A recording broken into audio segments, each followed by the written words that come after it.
ישיבות, כוללים, ועוד שגם אלה שעובדים למחייתם ולכלכלתם קובעים עיתים ביום ובלילה מי לומד דף היומי ומי הלכה יומית ומי לומד משנה ומי לומד מוסר וחומש, כולם לומדים וזה הולך ומתרחב, הולך וגדל.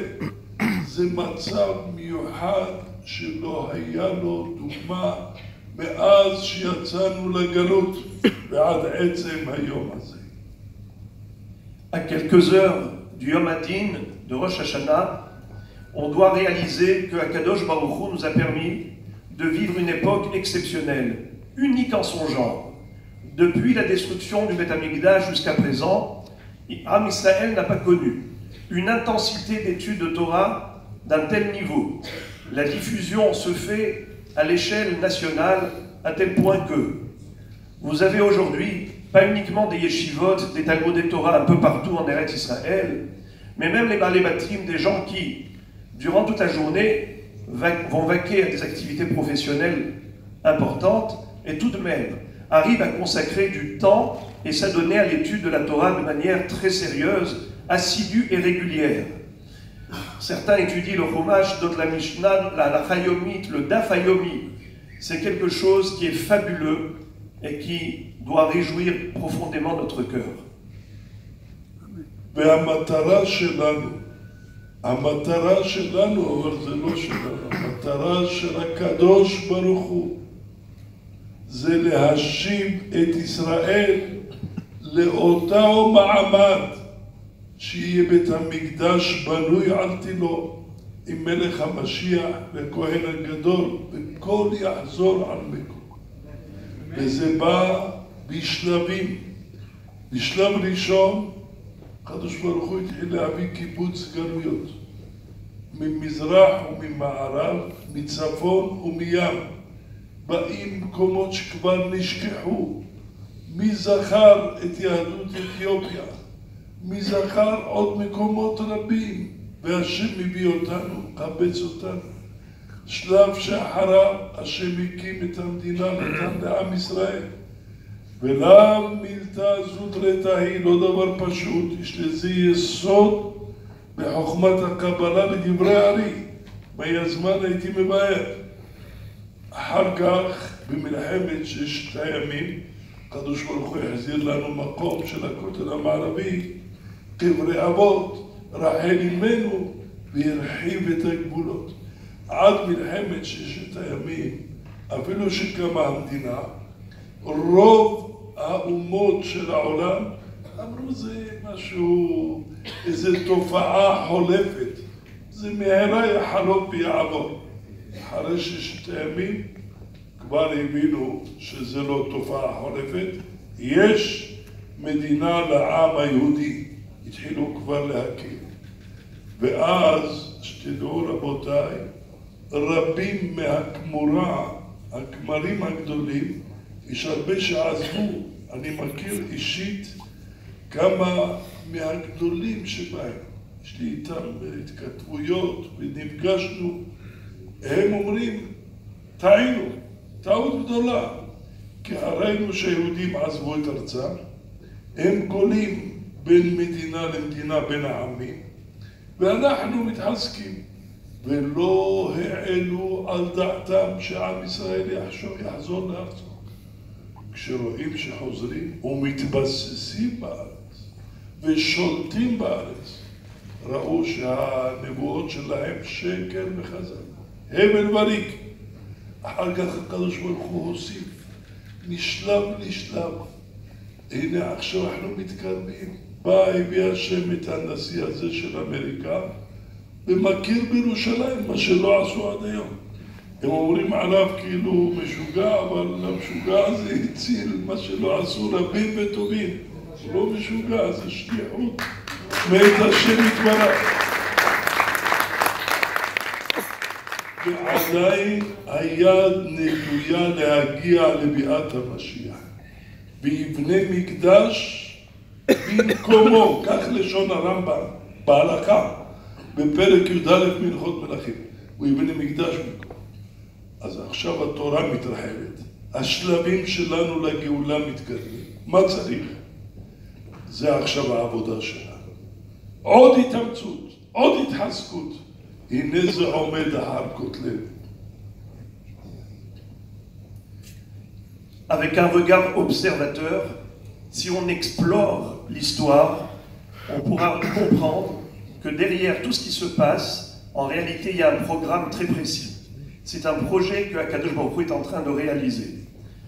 Concrètement, après 2 millénaires d'exil, de dispersion totale du peuple juif, on s'est retrouvé petit à petit, rassemblés, réunis sur cette terre sainte, la terre de nos ancêtres.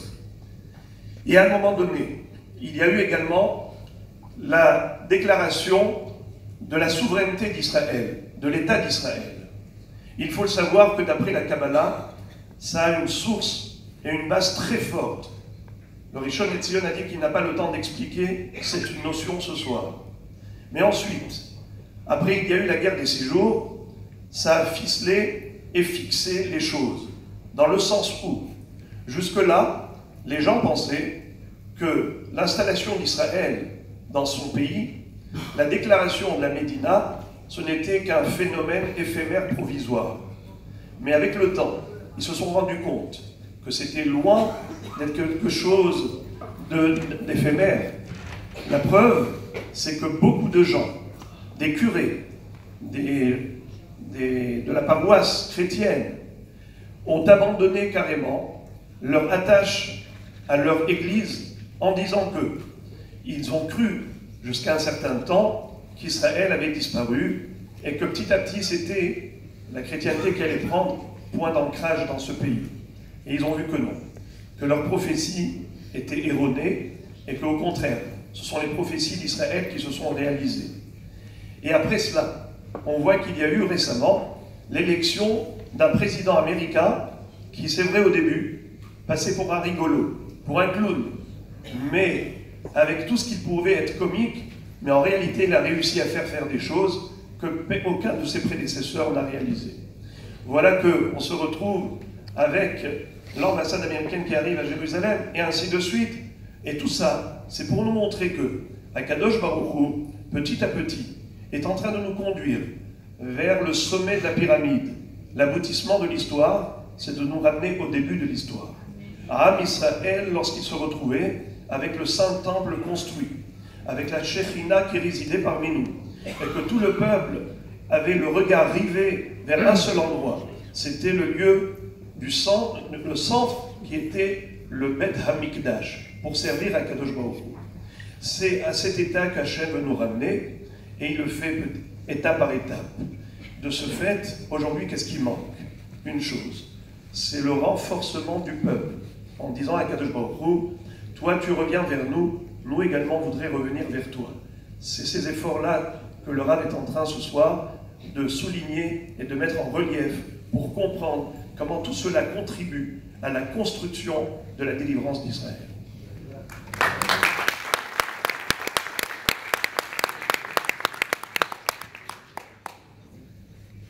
אני רואה ברוך השם התרגום יותר טוב מהמקור. מוריי ורבותיי, העולה על כולם, זה ההתעוררות של התשובה. לא היה כדבר הזה מימות עולם. מאות אלפים בארץ, בצרפת, באמריקה, בדרום אמריקה, בכל מקום.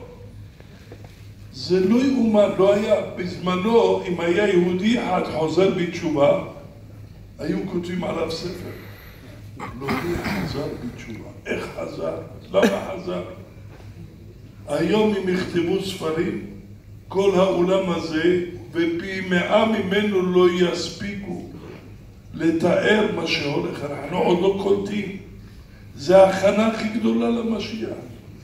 רבים מעמי הארץ מתייהדים, חוזרים ליהדותם. ותדעו שאין היום יהודי.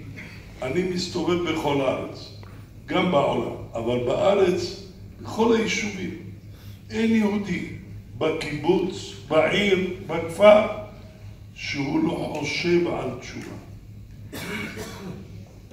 סליחה. יש שיש להם אומץ וכבר חזרו, ויש שהם בדרך, אבל אין יהודי שלא חושב על תשובה, כולם חושבים על תשובה. סיפרתי מעשה באחד הקיבוצים של השומר הצעיר, שהיו רחוקים כל כך. והנה אחד מהחברים של הקיבוץ עובר, הולך בכביש הראשי של הקיבוץ, כדי לצאת לכביש לנסוע לעיר. הוא הולך, והוא רואה חבר שלו טוב בצד השני של הכביש. והוא לא מסתכל עליו, הוא אומר לו, ערב טוב, יעקב. לא עונה לו. ערב טוב, חשב אולי הוא לא שמע. אמר זה יש לו משהו. הלך אליו, חצה את הכביש, הלך אליו. ומזיז אותו, ערב טוב, מה יש לך? אומר לו, בבקשה ממך, תעזוב אותי. תגיד לי מה יש לך, אנחנו חברים, אנחנו ידידים. אתה חייב להגיד. אני מבקש ממך, אל תשאל אותי, תעזוב אותי בבקשה ממך, תעזוב אותי. הוא נבהל מאוד, הבין שיש לו איזה... אמר לו, תשמע חביבי, לא יעזור לך כלום, אני לא עוזב אותך. אנחנו חברים לא רק בשביל לאכול ולשתות. אנחנו צריכים לדאוג אחד לשני, אני לא עוזב אותך, אני רואה שאתה בצרה. תגיד לי מה קרה לך. התחיל לבכות. אמר לו, מה יש? תגיד, דבר. אמר לו, אל תשאל. הבן שלי חזר בתשובה, לא עליכם. מי זה? אמר לו, גדי. מה, גדי השתגע? נו, אתה עוד שואל אותי מה קרה לי? זה לא חשב. זה אסון נורא, רחמנא ליצלן. אמר לו, ולקחת אותו לאיזה פסיכולוג. אצל הפסיכיאטר הכי טוב ברסה. מי זה? פרופסור. נו, ומה קרה? אומר, היינו איתו 3 שיחות, גם הפרופסור התחיל לדבר על תשובה. מה אני יכול לעשות? אם תרצה איזה עזרה, תגיד לי, הלך, עזב אותי. רבותיי, עבר חודש, או חודש וחצי, אני לא זוכר. ועוד פעם הוא הולך באותו מקום, והוא רואה את החבר שלו. הוא ראה שהוא פניו קודרות, מדוכא מאוד. כבר הפעם הוא לא שאל אותו, הלך אליו ישר. יעקב, מה איתך? גדי עוד מתעקש. אמר לו, הלוואי רק גדי. מה קרה? אמר לו, גם אשתי חזרה בתשובה. אמר לו, תשמע יעקב, אם גדי חזר בתשובה, ואשתך חזרה בתשובה, אתה חייב לבדוק את המזוזות. זאת אומרת, גם הוא כבר התחיל לחשוב על המזוזה, זה בסדר. כולם חושבים על התשובה. אבל העצה רע וחכם. מה הוא אומר? נכון, כולם צריכים לחזור בתשובה. אבל מי? אלה שמחללים שבת, אלה שאוכלים טרפות, אבל אנחנו, צדיקים גדולים, אנחנו לא צריכים לחזור. וכאן הוא מטעה אותנו, הוא מכשיל אותנו. צריכים לדעת שכולנו צריכים להתקרב אל השם.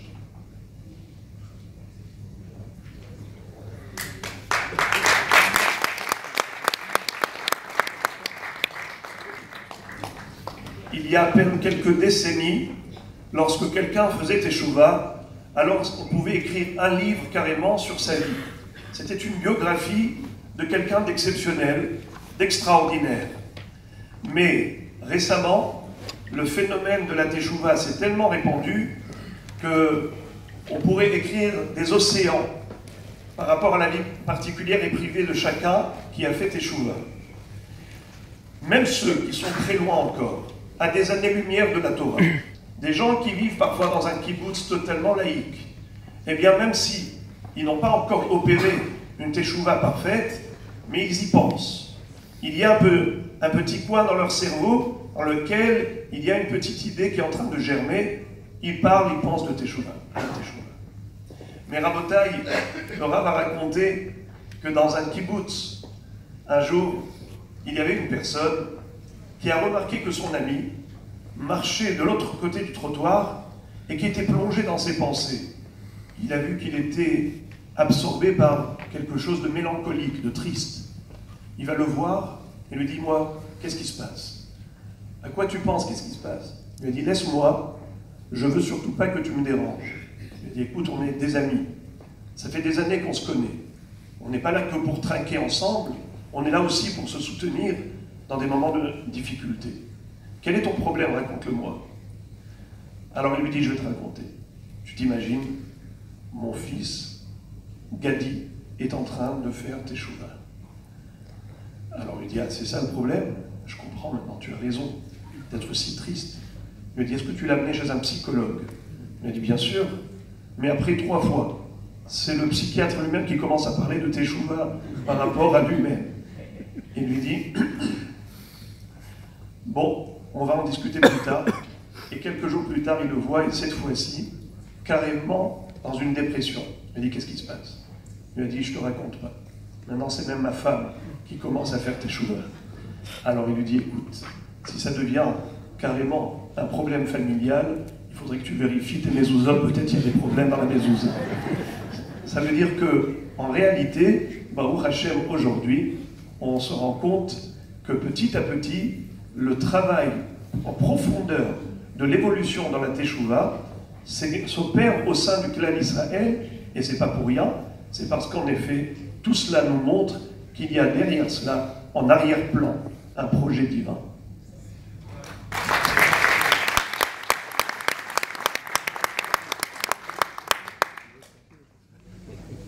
רבותיי, שימו לבכם דבר נפלא מאוד. יום הדין זה יום פחד. מי לא ירא מיום הדין הנורא? מי לא יפחד? אפילו אדם מקבל הזמנה לבית משפט אם חייב איזה כסף, או לא שילם ארנונה, או עשה איזה טעות בבניין והחרג יצא מהשיעור של הבנייה שנתנו לו אישור, הוא נבהל. מביא עורך דין, מביא עדים, מביא ראיות ומתפלל. אנחנו פה הולכים לדין לפני מלך מלכי המלכים הקדוש ברוך הוא. ועל מה הוא דן אותם? מי יחיה ומי ימות? מי יהיה בריא ומי חלילה חולה? מי באש ומי במים? ועל המדינות בו יאמר, איזו לחרב, איזו לשלום, איזו לרעה ואיזו לשבח. דברים כאלה. ואנחנו יכולים להיות אדישים, אנחנו יכולים להיות שקטים. זה פחד הכי גדול. והתורה אומרת לנו שהיום הזה הוא יום חג, בכסל יום חגנו. וצריכים לאכול בשר, וצריכים לשתות יין, ולשמוח. איך זה הולך? יום הדין, הכי קשה, הכי גדול, ויום שמחה ויום חג, איך זה הולך לי? חשבתי, סתם האישה ביתי רוצה, אני חשבתי ככה, הרי כל העולם נידונים, לא רק היום, כל העולם כולו, בכל אחד בעולם. אין אחד שיכול להשתמט מיום הדין, אבל הם לא יודעים שהם עומדים לדין. אצלם בלוח, ביומן שלהם, בקלונדריה שלהם, זה יום רגיל כמו כל אחד מהם, אין להם איזה דבר. השם אוהב אותנו. אהבתי אתכם, אמר השם. אנחנו בנים שלו. אמר לנו בניי, אהוביי, ביום א' בתשרי, יום תרועה יהיה לכם. למה? כדי להמתיק את הדין, כי אני דן אתכם באותו יום. תתכוננו, תכינו עצמכם. ועוד נתן לנו גם כלים במה לסדר את הדין שנהיה זכאים. לא צריכים להפס עורכי דין, לא צריכים להוציא כסף, לא צריכים לנסוע לאיזה מקום, לא בשמיים היא, לא מעבר לים, בפיך ובלבבך, קרוב אליך הדבר. מהו תשובה? החסד הזה של תשובה, אין באף חוק, אין באף משפט שאדם יעשה עבירות ואחר כך יגיד אני חוזר בתשובה ויסלחו לו. אין בשום משפט. השם עשה את זה כדי לקיים אותנו, כדי לקיים את העולם. והוא קורא לנו, מתחנן לנו, שובו אליי ואשובה עליכם. אז יש לנו, הודיע לנו שזה יום הדין, נתן לנו תשובה, קורא לנו בחיבה ובאהבה, הכל בידינו, על כן אנחנו שמחים. למרות הפחד של הדין, למרות המורא והיראה של המלך המשפט, שופט כל הארץ, אפילו אחי, כשאנחנו נזכרים באהבת השם שאוהב אותנו, הוא מגלה לנו ועוזר לנו ונותן לנו. אחרי כל זה עוד מוסיף גם מסייע לנו. הבא להתאהב, מסייעים אותו, נותן עוד עזרה. אז על כך, אבל בואו וננצל, ניקח את הדברים האלה, נשים ליבנו ונבוא כמו שעשתה אסתר המלכה, ותבוא לפני המלך, ותיפול לפני רגליו, ותבק ותתחנן לו. נבוא לפני המלך, מלך מלכי המלכים, המלך הקדוש, המלך המשפט, ניפול לפני רגליו, נתחנן ונבכה על עמנו, על נחלת אבותינו, על עצמנו, על בנינו, על משפחותינו. וזה בדוק ומוס. שערי דמעה לא ננעלו, מעולם לא ננעלו. כשאדם בוכה, הדמעות האלה בוקעים את הרקיעים, בוקעים את כל המחיצות. שום דבר לא יכול לעמוד כנגדם. ובעזרת השם נזכה שכולנו נתכתב עם כל ישראל אחים. אמן. עם כל החיילים שלנו. אמן. עם כל אנשי הביטחון. אמן. עם כל יהודי בכל מקום. אמן. נתכתב לחיים טובים ולשלום. אמן.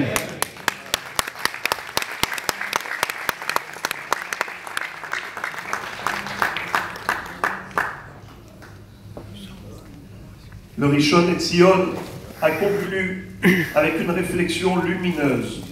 Il a soulevé un grand paradoxe. On sait que d'une part, nous sommes en train de vivre un moment particulièrement grave. Nous sommes à quelques heures de Rosh Hashanah, le jour du jugement, mais qui n'a pas lieu juste pour un petit procès verbal, un procès qui relève du pénal. On sait très bien qu'aujourd'hui, lorsque quelqu'un a un problème judiciaire, juridique, alors il est préoccupé. Il est omnibulé par l'idée comment se défendre face à la justice, comment trouver une plaidoirie devant le tribunal. Et là, nous ne sommes pas jugés juste pour un problème d'argent pécuniaire, mais il s'agit de quelque chose de beaucoup plus important. C'est notre vie à nous, personnellement, celle de notre famille, de tout notre peuple, notre destin. Et tout de même, nous voyons que d'après la Halakha, le jour de Rosh Hashanah, on se doit de se réjouir comme pendant une fête. C'est Ezra Sofer qui avait dit « Lechu ichlu mashmanim, ushtu mamtakim, deshilhu manot le'en nachon lo, ki kadosh hayom la adonenu, al tifku ve'al techatzvu, ki chedvat Hashem ima'uzchem. » Kadosh Baruch Hu nous dit « Ne pleurez pas, c'est aujourd'hui un jour de joie. » Un jour de joie.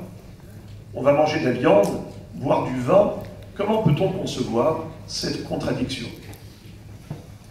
Le Rav a dit quelque chose de fabuleux. C'est qu'en réalité, nous ne sommes pas les seuls à être jugés.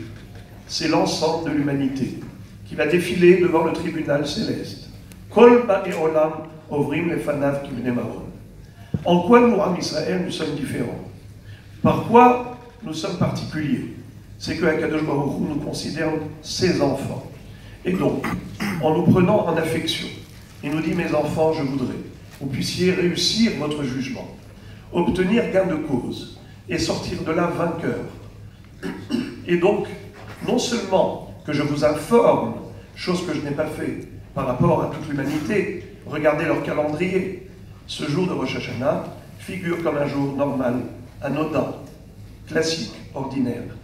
Chez nous, nous avons la vie d'Hachem. L'avertissement de Boré Olam, il nous dit, mes enfants, préparez-vous. Et en plus, il nous dit comment. Voici comment le faire. L'outil de travail, c'est la Teshuvah. Mieux, si vous essayez de vous inscrire dans cette démarche, je vous accorderai mon aide personnelle. Abali Taher, Mesayahin Oto. Et il nous invite, comme un père qui appelle ses enfants, revenez à la maison. Shuvu Elai, Ve'ashuva Alechem. Tout cela pour une chose, c'est pour faire en sorte que lorsque nous savons que nous avons une autre responsabilité, car au travers de ces prières, nous pourrons changer le destin à l'échelle de l'ensemble du peuple juif et pour le monde entier. Mais comment? Sha'arei dim'a lo nin'alu. Les portes de larmes ne seront jamais fermées. Et pencher son cœur devant Akadosh Baruch Hu, exactement comme Esther Amalka, qui s'est jetée à terre devant Achashverosh. Elle a pleuré à chaudes larmes, elle a sangloté pour son peuple. Nous avons tous une responsabilité mutuelle collective. Et on se doit, chacun, de comprendre que maintenant, c'est le moment d'agir.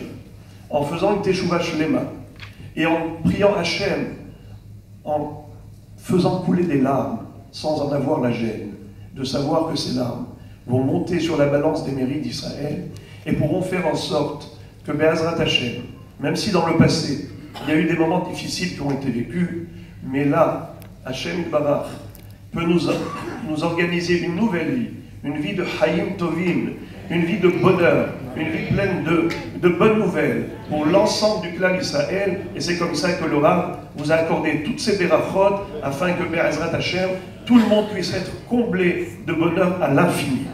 Amen.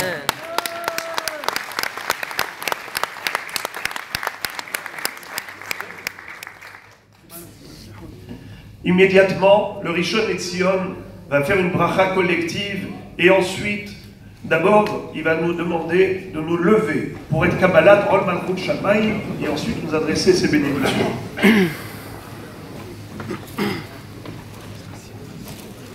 Shema Israël, Adonai Eloheinu, Adonai Echad.